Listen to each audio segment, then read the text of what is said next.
ନମସ୍କାର, ଜୟ ଜଗନ୍ନାଥ।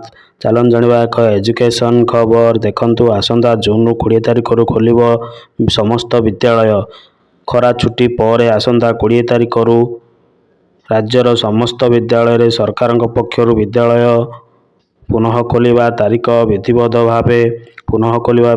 ଭାବେ ଘୋଷଣା ହୋଇନଥିଲେ ବି ଛୁଟି ତାଲିକାରେ ଏ ବର୍ଷ ଖରା ଛୁଟି ଅବଧି ଜୁନ୍ 19 ପର୍ଯ୍ୟନ୍ତ ରହିଛି। ତେଣୁ 20ରୁ ବିଦ୍ୟାଳୟ ଖୋଲିବା ନେଇ ପ୍ରସ୍ତୁତି ଚାଲିଥିବା ଜଣାପଡ଼ିଛି। ବିଦ୍ୟାଳୟ ଖୋଲିବା ପୂର୍ବରୁ ସ୍ୱଚ୍ଛତା, ନିରାପଦ ପାନୀୟ ଜଳ ଉପରେ ଗୁରୁତ୍ୱ ପ୍ରଦାନ କରାଯାଇଛି ଏବଂ ଛାତ୍ରଛାତ୍ରୀ ପାଇଁ ନିରାପଦ ପାନୀୟ ଜଳ ଉପରେ ଗୁରୁତ୍ୱ ଦିଆଯାଇଛି।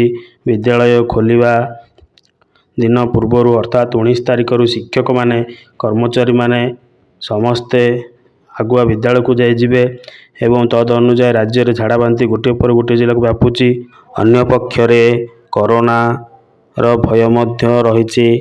ଏବେ ବିଦ୍ୟାଳୟଗୁଡ଼ିକ ବନ୍ଦ ଥିବାରୁ ଅଭିଭାବକମାନେ ଆଶ୍ୱସ୍ତ ଅଛନ୍ତି। 20ରୁ ବିଦ୍ୟାଳୟ ଖୋଲିବା ପରେ ଏ ଦିଗରେ ଅଧିକ ଯତ୍ନବାନ ହେବାର ଆବଶ୍ୟକତା ରହିଛି।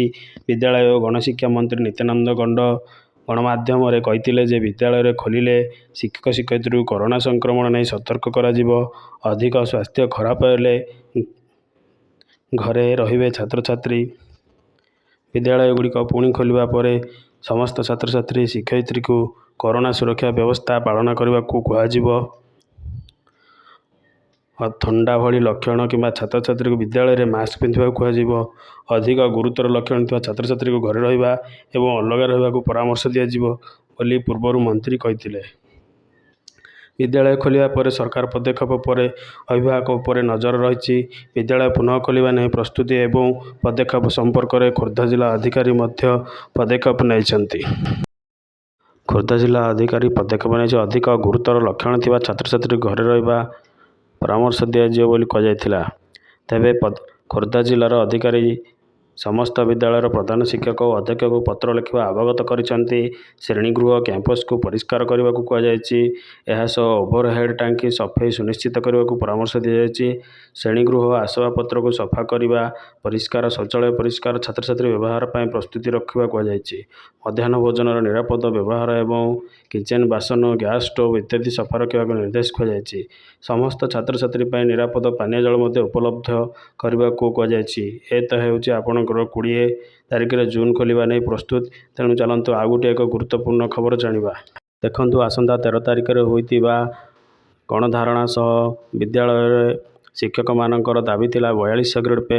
ତେଣୁ ଆହୁରି ଆଗାମୀ ଦିନରେ ବହୁତ ଶିକ୍ଷକ ସଂଘମାନେ ଦାବି କରିବା ପାଇଁ ଭୁବନେଶ୍ୱର ଯିବା ପାଇଁ ପ୍ରସ୍ତୁତ ହେଉଥିବା ବେଳେ ସରକାର ପ୍ରାଥମିକ ଶିକ୍ଷା ସହ ସଚିବଙ୍କ ସହ ଆଲୋଚନା କରିଛନ୍ତି ଯେ ପ୍ରାଥମିକ ବିଦ୍ୟାଳୟ ଶିକ୍ଷକ ସଂଘ ପିଷ୍ଟା ପକ୍ଷରୁ ଆସନ୍ତା ସପ୍ତାହରେ ପାଳନ ଡାକରା ଦୃଷ୍ଟିରେ ରଖି ଗଣଶିକ୍ଷା ସଚିବ ଶାଳିନୀ ପଣ୍ଡିତ ସଂଘର ପ୍ରତିନିଧିଙ୍କ ସହିତ ଆଲୋଚନା କରିଛନ୍ତି। 2011 ମସିହା ପୂର୍ବରୁ ନିଯୁକ୍ତ ପ୍ରାଥମିକ ଶିକ୍ଷକ ପଦୋନ୍ନତି ପାଇଁ OTT ବାଧ୍ୟତାମୂଳକ ନ କରିବା, ସମସ୍ତ ଲେବୁଲର ଶିକ୍ଷକଙ୍କୁ କେନ୍ଦ୍ରୀୟ ହାରରେ ଦରମା ଦେବା, ସୀମାଟିକ୍ ପ୍ରଥା ଉଚ୍ଛେଦ କରିବା, ତୁରନ୍ତ ନିୟମିତ ଶିକ୍ଷକଙ୍କର ମାନ୍ୟତା ଓ 8ରୁ 6 ବର୍ଷର ସ୍ୱେଚ୍ଛାସେବୀ କାମକୁ ଶିକ୍ଷା ସହାୟକମାନଙ୍କୁ 6 ବର୍ଷ ନ୍ୟାସନାଲ ଇନକ୍ରିମେଣ୍ଟ ଦେଇ ମୂଳ ଚାକିରିରେ ଗଣନା କରିବା, ଅନ୍ୟ ଜିଲ୍ଲାରେ ଚାକିରି କରୁଥିବା ଶିକ୍ଷକଙ୍କୁ ନିଜ ଜିଲ୍ଲାକୁ ବଦଳି କରିବା, ଅଷ୍ଟମ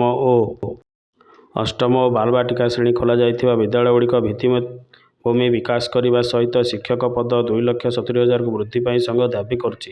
ଏଥିସହ ଶିକ୍ଷକ କର୍ମଚାରୀ ପାଇଁ ସ୍ୱାସ୍ଥ୍ୟ ବୀମା ଲାଗୁ, ବଦଳି ନୀତିରେ ପରିବର୍ତ୍ତନ, ପୁରୁଣା ପେନସନ ପ୍ରଦାନ ନିଷ୍ପତ୍ତି ନେବାକୁ ଦାବି କରାଯାଇଛି। ଏହି ସବୁ ଦାବିପତ୍ର ଗଣଶିକ୍ଷା ମନ୍ତ୍ରୀ ଓ ମୁଖ୍ୟମନ୍ତ୍ରୀ ପାଖକୁ ଦାବି ପଠାଯାଇଛି। ଖୁବ୍ ଶୀଘ୍ର ପୂରଣ ଦିଗରେ ଚେଷ୍ଟା କରାଯିବ ବୋଲି କୁହାଯାଇଛି। ମୁଖ୍ୟମନ୍ତ୍ରୀଙ୍କ ସହ ସଚିବ ପ୍ରତିଶ୍ରୁତି ଦେଇଛନ୍ତି। ପଦୋନ୍ନତି ବିଷୟରେ ଉଚ୍ଚ ନ୍ୟାୟାଳୟରେ ବିଚାରାଧୀନ ଥିବା ରାୟ ଆସିବା ପରେ 2011 ମସିହା ପୂର୍ବରୁ ନିଯୁକ୍ତି ପାଇଥିବା ଶିକ୍ଷକଙ୍କ ପଦୋନ୍ନତି ପାଇଁ OTT ଆବଶ୍ୟକତା ହେବ କି ନାହିଁ ସେ ସମ୍ପର୍କରେ ନିର୍ଦ୍ଦେଶନାମା ଜାରି କରାଯିବ ବୋଲି ସଚିବ କହିଥିଲେ। ସଚିବ ଓ ଅନ୍ୟ ଅଧିକାରୀମାନେ ଅନୁରୋଧ ରକ୍ଷା କରି ଆସନ୍ତା ସପ୍ତାହରେ ହେବାକୁ ଥିବା ଆନ୍ଦୋଳନକୁ ସ୍ଥଗିତ ରଖାଯାଇଛି। ଆସନ୍ତା ବିଧାନସଭା ଅଧିବେଶନ ପୂର୍ବରୁ ଯଦି ଦାବି ପୂରଣ ନ ହେଲେ ସଂଘ ଆନ୍ଦୋଳନକୁ ଓହ୍ଲାଇବ ବୋଲି ସଂଘର ସଭାପତି ବ୍ରହ୍ମାନନ୍ଦ ମହାରଣା ସାଧାରଣ ସମ୍ପାଦକମାନେ କହିଛନ୍ତି। ତେଣୁ ଆଗାମୀ ଦିନରେ ଆନ୍ଦୋଳନକୁ ତୀବ୍ର କରାଯିବ ବୋଲି ସଂଘ ନିଷ୍ପତ୍ତି ନେଇଛି। ସରକାର କିନ୍ତୁ ପଦକ୍ଷେପ ନେଉଛନ୍ତି ଯେ ଆମେ ଦାବିଗୁଡ଼ିକ ଯଥାଯଥ ପୂରଣ କରିବୁ। ଦେଖାଯାଉ ସରକାର ଏହିଭଳି ପ୍ରତିଶ୍ରୁତି ଦେଇ ଚାଲିଥିବେ ନା ସତରେ କାର୍ଯ୍ୟକାରୀ ହେବ। ଯଦି କାର୍ଯ୍ୟକାରୀ ହୁଏ ତାହେଲେ ତ ଶିକ୍ଷକ ଆନ୍ଦୋଳନ ସ୍ଥଗିତ ରଖାଯିବ, ନହେଲେ ଆନ୍ଦୋଳନ ସୁନିଶ୍ଚିତ। ଏହିଭଳି ଏଜୁକେସନ୍ ଖବର ପାଇବା ପାଇଁ ଆମ ଚ୍ୟାନେଲକୁ ଲାଇକ୍ ଓ ସବସ୍କ୍ରାଇବ୍ କମେଣ୍ଟ କରନ୍ତୁ। ଜୟ ଜଗନ୍ନାଥ।